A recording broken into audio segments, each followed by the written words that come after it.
Айтшы, қане аш аузыңды көрсе. Қызым, қызым не болып тұр?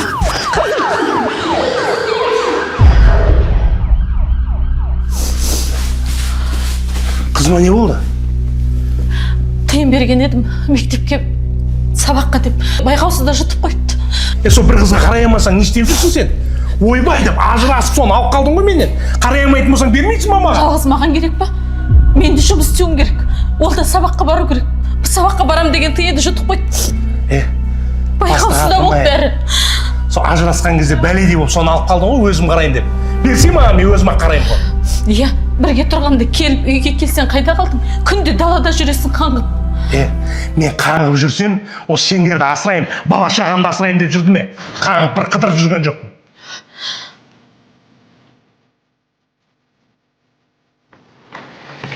Ал.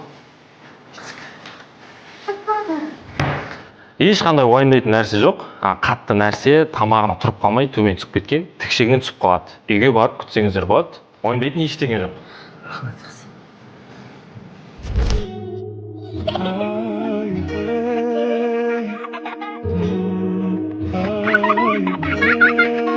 Жақсы қызым, мен жұмысқа барамын. Қызға жөндеп қарасай. Әке маған тыйым беріңізші. Тиын ба? Қазір. Мінекей қызым. Жоқ, тыйым. Қандай тиын? 50 теңгелік, 100 теңгелік. Не істейсің оны қызым? Жұтам. Мен тыйымды жұтсам ғана келеді екенсіз. Мен сізді білем, сіз мені жұмысқа кеттім деп алдап жүрсіздер. Мен сіздердің екеулеріңіздің ажырасып кеткендеріңізді білем.